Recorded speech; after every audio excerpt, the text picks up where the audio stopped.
중용은 거의 가장 완벽한 진리입니다. 중용은 모자라지도 과하지도 않게 중간을 지키는 걸 뜻하죠. 어떻게 행동해야 할지 몰라서 고민인 사람에게 중용을 지켜라 라고 말하면 대부분 경우 적절한 조언이 됩니다. 인간관계에 얼만큼의 에너지를 써야 할까? 중용을 지켜라. 돈과 휴식 중 뭘 더 추구해야 할까? 중용을 지켜라. 이렇게 말하면 다 맞는 말이 됩니다. 중용은 고대 그리스의 아리스토텔레스가 강조하기도 했고 유교나 불교에서도 비슷하게 중요시됐습니다. 동서고금을 막론하고 중용 개념은 많은 사람에게 소중한 지혜의 가르침을 줬습니다. 그런데 중용의 가르침에 정면으로 도전한 사상가가 있었습니다. 바로 악마의 자식이라는 별명을 가진 니콜로 마키아벨리입니다. 마키아벨리는 악마의 책이라고 불리는 군주론에서 지금은 마키아벨리즘이라고까지 불리는 독특하고 과감한 사상을 내놓습니다. 그는 한 나라를 다스리는 군주는 모름지기 교활함을 갖춰야 된다고 주장합니다. 마키아벨리가 말하는 교활함이란 필요에 따라 선과 악을 번갈아 가면서 활용하는 능력을 가리킵니다. 사람들을 잘 통솔하고 외부의 공격에 무너지지 않는 견고한 나라를 만들려면 사람들에게 잘해줄 때는 잘해주되 필요한 경우 아주 잔혹한 일을 저지르는 것도 망설이지 말아야 한다는 겁니다. 여기서 마키아벨리는 전통적인 중용의 가르침에 전면적으로 반기를 듭니다. 고대 그리스 사상의 영향을 받은 서양의 전통 정치 철학에서는 군주가 악을 저지르는 건 어디까지나 중용이 허용하는 범위 내에서 정당화됐습니다. 사회를 유지하기 위해 꼭 필요한 만큼의 악만 저지르면서 균형 잡힌 정치를 펼쳐야 한다는 게 모두가 받아들이는 당연한 이론적 상식이었죠. 그런데 마키아벨리는 필요한 경우 극악무도한 일을 저지르는 것도 서슴지 않아야 한다고 주장합니다. 여기서 극악무도한 일이란 반대 세력을 몰살시키는 일이나 그 누구도 앞으로 반역을 꿈꾸지 못하도록 반역자를 압도적인 폭력을 통해 처벌하는 일을 포함합니다. 이런 일들은 중용의 범위를 훨씬 뛰어넘습니다. 중간이 아닌 극단으로 치닫는 악을 활용할 수 있는 능력이 꼭 필요하다는 거죠. 마키아벨리가 중용의 정신에 반대한 건 중용은 사람들이 다 선한 의도를 가진 상상의 세계에서나 통용될 만한 논리이기 때문입니다. 마키아벨리가 살았던 15에서 16세기 이탈리아는 극심한 혼란을 겪고 있었습니다. 고대 로마 때의 전성기는 온데간데 없이 사라졌고 나라는 수많은 작은 국가들로 쪼개졌습니다. 외부에서 강대국들이 계속 위협해 들어왔습니다. 외부와 내부의 정치적 상황이 모두 불안정한 상황에서 한 번 권력을 잡은 사람이 몇 년 후 처형장에서 싸늘한 시체가 돼버리는 일이 비일비재했습니다.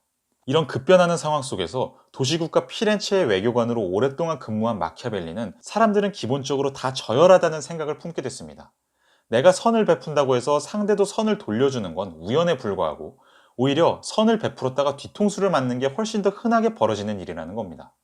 이런 상황 속에서 아무리 내가 중간에서 균형 잡힌 정치를 펼치려고 해봤자 나보다 더 저열한 사람들이 사악한 관계를 펼쳐 내 선한 의도를 이용하고 나를 파멸로 몰아넣으며 자신들의 이익을 챙길 게 너무나 뻔했습니다. 다른 사람들의 저열함에 맞서기 위해 내가 더 저열해질 필요가 있었습니다. 다른 사람들이 내게 해를 가하기 전에 내가 먼저 해를 가할 수 있어야 한다는 겁니다. 이런 주장은 도덕을 강조하는 전통적 사상에 익숙했던 당시 유럽 사람들에게 상당히 충격적인 이야기였습니다. 마키아벨리즘에 대한 이러한 설명은 이번에 출간된 페이지 투 북스의 군주론을 보면 더 자세히 알 수 있습니다. 이미 시중에 군주론 번역서가 많이 나와 있는데 제가 굳이 이 책을 소개해드리는 이유는 이 판본에는 국내 최고의 마키아벨리 전문가이신 연세대학교 신학대학 김상근 교수님의 해제가 포함되어 있기 때문입니다. 군주론은 비교적 짧은 책이고 당시에 통용되던 지식을 당연한 듯이 전제하고 간략하게 할 말만 하기 때문에 현대인의 입장에서 이해하기가 까다로운 편인데요. 그런데 이 판본에는 150페이지에 달하는 어마어마한 양의 해제가 붙어있기 때문에 당시 유럽의 상황이나 전통적 사상에 대한 상세한 정보를 바탕으로 마키아벨리의 주장을 훨씬 더 잘 이해할 수 있습니다. 오늘 이 영상의 내용도 이 해제에 도움을 받아 준비한 것입니다. 다시 마키아벨리즘으로 돌아와 보죠. 중용의 가르침을 깨뜨리는 마키아벨리의 사상은 인색함을 추천하는 주장에서도 찾아볼 수 있습니다. 전통적으로 인색함은 대표적으로 중용에 어긋나는 것으로 받아들여졌습니다. 인색함과 방탕함 사이의 중용이 관대함이죠. 남에게 너무 베풀지 않는 것도 문제고 그렇다고 해서 너무 베푸는 것도 문제고 딱 중간을 지켜야 한다는 겁니다. 그런데 마키아벨리는 남에게 후하게 구는 것보다 당장 욕먹더라도 차라리 인색하게 구는 게 군주로서 훨씬 더 안정적으로 나라를 다스릴 수 있는 방법이라고 주장했습니다. 마키아벨리는 인간이 감사함을 아는 존재라고 생각하지 않았습니다. 물론 만약 내가 호의를 베풀면 지금 당장은 사람들이 고마워하는 마음을 품을 수 있겠죠. 하지만 시간이 지나면 사람들은 감사한 마음을 금방 잊고 더 이익을 보고 싶어 할 겁니다. 내가 후하게 베풀다 보면 사람들은 나를 후하게 베푸는 사람으로 인식해버립니다. 그러면 이후에 내가 조금만 덜 후하게 베풀어도 이 사람 변했네 라고 생각을 해버리겠죠. 그러면서 오히려 나를 더 무시하고 안 좋게 볼 겁니다. 마키아벨리는 대표적으로 백성들에게 복지를 많이 베풀려다가 국고를 탕진하고 그러다가 나중에 세금을 올려버리면 오히려 더 많은 불만을 산다고 주장합니다. 먼저 잘해주다가 나중에 덜 잘해주면 욕을 배로 먹고 경멸을 당한다는 거죠. 반면 처음에 인색하게 구는 걸로 아예 이미지를 잡아버리면 나중에 조금만 후하게 베풀어도 사람들이 이 사람이 웬일로 이렇게 잘해주지? 라고 생각하면서 감동을 받고 긍정적인 인식을 갖습니다. 그래서 지금 당장 안 좋은 이미지를 갖더라도 인색하게 구는 게 현실적으로 훨씬 나은 방법이라는 거죠. 더군다나 마키아벨리는 백성들을 견제하기 위해 권력자들, 일반 시민, 그리고 소위 하층민 사이의 구도를 잘 파악해 그들 사이에서 긴장관계를 만들어야 한다고 주장했습니다. 권력자들은 일반 시민을 억압하면서 권력을 유지하고 싶어 하고 일반 시민은 그 억압에 저항하고 싶어 합니다. 따라서 군주는 만약 권력자들의 힘이 너무 강한 상태라면 일반 시민을 지원해줘서 권력자들에게 저항할 수 있게 해줘야 합니다. 근데 이게 순수히 시민들을 위해서 그렇게 하라는 게 아닙니다. 그보다 권력자들의 힘이 너무 세져서 군주를 위협하는 걸 막기 위해 시민들의 힘을 키워주라는 겁니다. 또한 만약 일반 시민이 너무 많은 힘을 얻는 경우 일반 시민보다 더 못한 처지에 있는 하층민을 지원해서 그들이 일반 시민을 견제하도록 하면 안정적인 국가 유지에 도움이 된다고 마키아벨리는 주장했습니다. 이런 주장은 사실 공동체 전체의 질서를 위해 사람들 사이에서 이간질을 하라는 것과 다름없습니다. 중용의 이상과는 한참 먼 것이죠. 이렇게 보면 마키아벨리는 참 사악함을 좋아했던 것 같습니다. 맞는 말이긴 하지만 마키아벨리가 그런 면모만 가졌던 건 아닙니다. 마키아벨리는 상냥함, 순결함, 인간애, 관대함 같은 덕목도 적재적소에서 잘 발휘할 수 있어야만 지혜로운 군주가 될 수 있다고 생각했습니다. 다만 필요에 따라 교활하고 사악할 줄도 알아야 한다는 거죠. 또한 그는 사람들을 이간질시키는 것 이상으로 공동체의 단합을 중시했습니다. 당시 유럽은 기술 발전으로 인해 기존의 창과 방패를 들고 전쟁을 하던 방식에서 대포를 이용해 공성전을 하는 방식으로 변화가 일어나고 있었습니다. 그런데 이탈리아의 많은 나라들은 사람들이 똘똘 뭉쳐 성을 쌓고 방어 능력을 키우기보다 일반 시민들은 공적인 정치에서 배제되고 일부 권력자들이 돈을 통해 나라를 운영하고 있는 상황이었죠. 마키아벨리는 이런 이탈리아의 현실을 당시 독일의 강소국들과 대비시킵니다.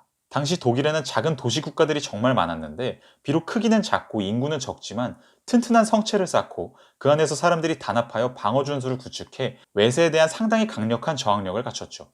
마키아벨리는 이탈리아의 국가들도 독일처럼 돼야 한다고 주장했습니다. 그러기 위해서는 모든 시민들이 참여의식을 갖고 똘똘 뭉치도록 하는 게 중요했죠. 마키아벨리가 폭력과 공포를 잘 사용해야 된다고 주장했던 건 사람들을 무작정 억압하기 위해서 했던 말이 아니었습니다. 그는 오히려 그런 사악함을 통해 사람들의 신뢰와 참여의식을 고양시켜야 한다고 생각했습니다. 우리나라 군주는 나약한 사람이 아니라 강단이 있는 사람이구나. 돈만 있고 싸울 줄은 모르는 사람이 아니라 전쟁에서 우리를 지켜줄 수 있는 사람이구나. 저 군주에게 충성한다면 우리나라가 안정적으로 살아남을 수 있겠구나. 이런 생각을 사람들에게 심어주기 위해서 사악한 면모를 보여야 한다는 거죠. 그래서 이기적으로 자신의 욕망을 위해 폭력을 저지르고 자신의 권력에 심취하는 군주는 마키아벨리가 말하는 이상적인 군주와 매우 거리가 멉니다. 마키아벨리즘에서 말하는 지혜로운 군주는 자기 자신이 아닌 공동체의 존속을 위해서 노력하는 사람입니다. 생존이 무엇보다도 중요했던 혼란스러운 시대 속에서 자기 자신의 일상적인 행복은 포기하더라도 어떻게든 나라의 체제를 지키기 위해 애쓰는 사람을 마키아벨리는 원했던 겁니다. 그는 무엇을 하는지보다 어떻게 보이느냐가 중요하다고 주장합니다. 착한 일을 하냐, 나쁜 일을 하냐가 중요한 게 아니라 그 일을 통해 사람들에게 어떤 이미지를 얻고 어떤 결과를 불러오냐가 훨씬 중요하다는 거죠. 이는 얼핏 해석하면 뒤에서 내 실속만 잘 챙기면서 겉으로는 선한 사람처럼 보이라는 말처럼 들립니다. 하지만 마키아벨리는 결코 이 뜻에서 이런 주장을 한 게 아닙니다. 그가 이미지를 중시했던 건 결국 한 나라를 지탱하는 건 사람들 사이의 신뢰와 단합이며 신뢰와 단합을 유지하기 위해서는 군주의 이미지가 중요하기 때문입니다. 아무리 선한 일을 해도 이미지 관리를 잘 못해서 사람들이 군주를 신뢰하지 않는다면 결과적으로 국가는 취약해질 겁니다. 반면 폭력적이고 사악한 일을 저지르더라도 그게 이미지에 도움이 된다면 사람들의 신뢰가 증진되고 결과적으로 국가는 더 강해질 겁니다. 그런데 여기서 중요한 건 군주가 자신의 사적인 이익을 위해서 사악한 일을 저지르면 그건 신뢰 증진에 딱히 도움이 안 된다는 겁니다. 공동체의 이익을 위해 사악한 일을 저지른다는 전제가 있어야 사람들이 그 사악함을 긍정적으로 평가할 겁니다. 사람들은 각자 약삭빠르게 자신의 이익을 계산하기 때문에 많은 사람들로부터 공익을 위한다고 인정받기 위해서는 실제로 상당히 공익을 위할 수밖에 없을 겁니다. 결국 마키아벨리즘은 겉모습과 달리 사적 성공을 이루기 위한 수단을 강조하는 게 아닙니다. 공동체의 생존을 위한 방법을 말한 거죠. 이런 해석의 자세한 내용이 더 궁금하신 분들은 페이지 투 북스의 군주론을 읽어보시고 해제의 도움을 받아보시면 훨씬 더 깊은 이해를 하실 수 있을 겁니다. 오늘 제가 준비한 내용은 여기까지고요. 다음에 또 좋은 내용으로 돌아오도록 하겠습니다. 감사합니다.